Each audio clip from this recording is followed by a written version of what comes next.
और मुसलमानों का वोट नहीं मिलता तो किसी एक ज़ात से, जिस ज़ात से वो ताल्लुक़ रखते हैं, कोई एक ज़ात से या एक धर्म से आज नहीं जीत सकता। देवेश चंद्र ठाकुर जी ने जो बात कही है वो उनके मुंह से शोभा नहीं देती, मुसलमानों को ठोकर पहुंचा है उनकी इस बात से। इसलिए ऐसी बातों से आगे गुरूज करें और कम से कम मुसलमानों से उनकी दिलजोई के लिए माफ़ी मांग लेनी चाहिए। मुस्लिम इलाके का अगर निकलवा करके देखेंगे कि कितना वोट मिला है और उस मुसलमानों का कितना, उस वहाँ आबादी कितनी है, वो उनको निकाल कर देखेंगे तो उनको समझ में आ जाएगा कि उनको मुसलमानों ने कितना वोट दिया है। देवेश चंद्र ठाकुर जो है, जो बयान उनका सामने आया है कि भाई कुशवाहा हो या मुसलमान हो, यादव हो, उनका काम हम नहीं करेंगे, कैसे देख रहे हैं? देखिए, मैं तो श्री देवेश चंद्र ठाकुर जी को एक जिम्मेदार व्यक्ति की तरह देखते आया हूँ।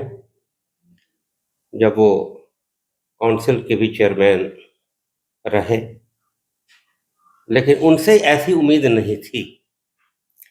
देखिए, अगर नरेंद्र मोदी जी आज प्रधानमंत्री हैं और उनका कार्य क्षेत्र है, उनका पार्लियामेंट्री कॉन्स्टिट्यूंसी है वाराणसी, तो सिर्फ वाराणसी के वो एमपी नहीं है या प्रधानमंत्री वाराणसी के नहीं है। जब किसी व्यक्ति को जनता वोट देती है, जाहिर के प्रजातंत्र में अलग अलग लोगों का अपने मत का अधिकार है।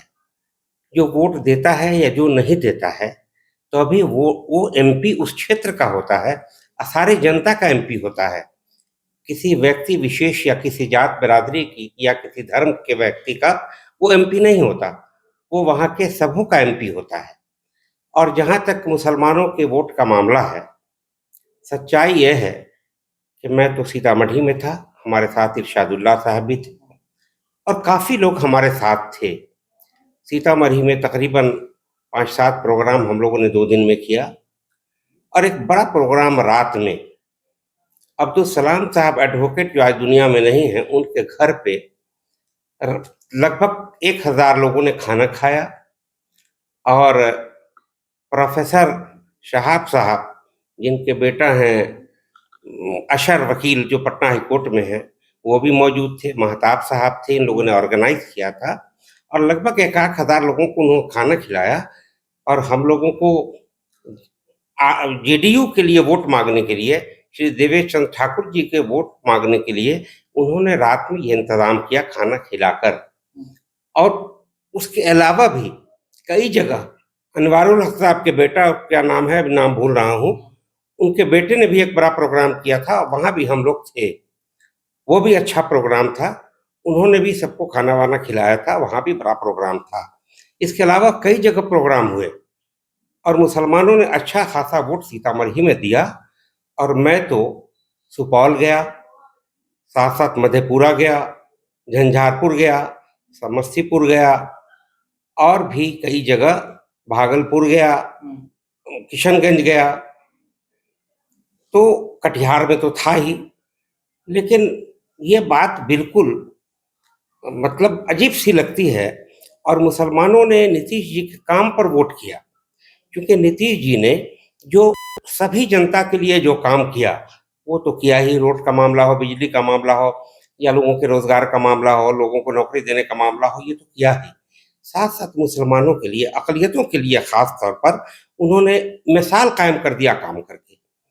जिस तरह से उन्होंने मदरसा के टीचरों को स्कूल, सरकारी स्कूल के बराबर तनख्वाह दिया, ये बड़ा काम है। 8-9 हज़ार कब्रिस्तान को गिरवाने का काम किया। अक़लियतों के बच्चों के लिए रहने के लिए बॉयज़ हॉस्टल, गर्ल्स हॉस्टल बनाने का काम किया। आज यूपीएससी और बीपीएससी का अक़लियतों के लिए कोचिंग इंस्टीट्यूट खोलने का काम किया।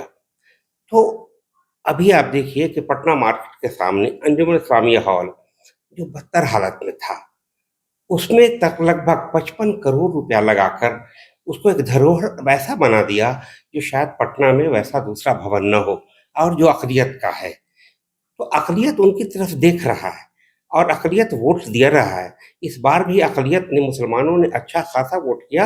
हम समझते हैं कहीं 25%, कहीं 20%, कहीं 15% अक़लियतों ने यानी मुसलमानों ने वोट देने का काम किया।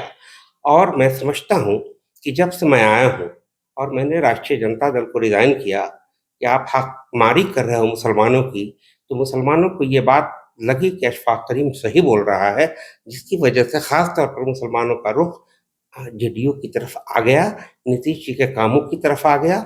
और मैं समझता हूँ कि असेंबली इलेक्शन में 70-80% मुसलमान जदयू को वोट देगा। और फिर मैं कहता हूँ, मैं हालाँकि ये पार्टी का कोई डिसीज़न नहीं है, पार्टी ने ऐसी बात आज जेडीयू ने ऐसी बात नहीं कही है। और किसी त्यागी जी का भी स्टेटमेंट आ गया कि ये पार्टी का मामला नहीं है, पार्टी ने ऐसा नहीं कहा है। पार्टी को तो ये यकीन है कि मुसलमान का वोट मिला है, लेकिन इन्फरादी तौर पर इंडिविजुअली जो श्री देवेश चंद्र ठाकुर जी ने जो बात कही है, वो उनके मुँह से शोभा नहीं देती। उनको समझना चाहिए कि वो सब लोगों के एमपी हैं, और अगर वो मुस्लिम इलाके का अगर निकलवा करके देखेंगे कि कितना वोट मिला है और उस मुसलमानों का कितना उस वहाँ आबादी कितनी है, वो उनको निकाल कर देखेंगे तो उनको समझ में आ जाएगा कि उनको मुसलमानों ने कितना वोट दिया है। और मुसलमानों का वोट नहीं मिलता तो किसी एक ज़ात से, जिस ज़ात से वो ताल्लुक़ रखते हैं, कोई एक ज़ात से या एक धर्म से आज नहीं जीत सकता। इसलिए उनको ऐसी बात नहीं कहनी चाहिए, ये मेरा मशवरा है। और मैं उनके सम्मान में कोई ऐसी बात नहीं कहूँगा कि उनको ठोकर पहुँचे, लेकिन मुसलमानों को ठोकर पहुँचा है उनकी इस बात से। इसलिए ऐसी बातों से आगे गुरेज़ करें और कम से कम मुसलमानों से उनकी दिलजोई के लिए माफ़ी माँग लेनी चाहिए कि हमने ऐसा बोल दिया है आवेश में। ठीक है, आप मुसलमानों ने वोट दिया है ताकि मुसलमानों की दिलजोई हो और फिर जेडीयू को असेंबली में ज़्यादा से ज़्यादा मुसलमान वोट कर सकें। धन्यवाद।